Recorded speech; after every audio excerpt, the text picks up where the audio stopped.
Un bout de fil et une boîte de conserve, c'est tout ce qu'il a fallu pour provoquer l'évacuation du cégep de Chicoutimi ce midi.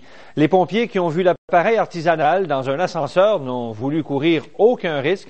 Jean, ça a été finalement un simple malentendu. Oui, c'est exact. Comme vous l'avez dit, Jean-François, une simple boîte de conserve avec un fil qui dépasse, un téléphone de fortune comme tous les enfants en fabriquent un jour ou l'autre. Dans ce cas-ci, il semble que le plaisantin voulait simplement faire un clin d'œil parce que dans cette partie du cégep, l'ascenseur a perdu son téléphone d'urgence.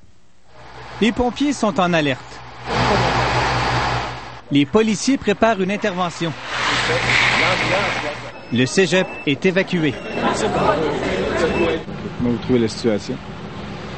Embarrassante un petit peu, là, mais on va aller voir ce qui se passe. C'est la période d'examen, je pense, qui commence. C'est qu'on ne sait pas. Hein? On peut faire un lien, vous pensez? Peut-être. En tout cas, c'est tout ce que tout le monde pense. Hein? Et pourtant, aucun lien entre la période d'examen et la découverte d'un colis suspect dans cet ascenseur par un employé de la construction peu avant midi.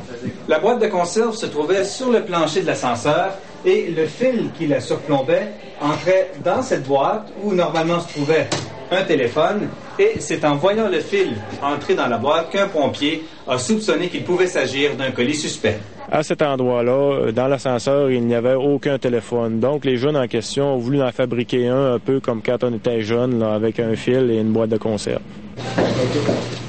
L'évacuation a été de courte durée. Les cours ont repris avant même la découverte du poteau rose. Le cégep avait reçu l'assurance que si le colis était explosif, ses dégâts seraient très mineurs. Les policiers ont rapidement retracé le fabricant. Il y a même des gens qui avaient pris l'objet en photo. Ça faisait quand même un certain temps, apparemment, que l'objet était dans cet ascenseur-là.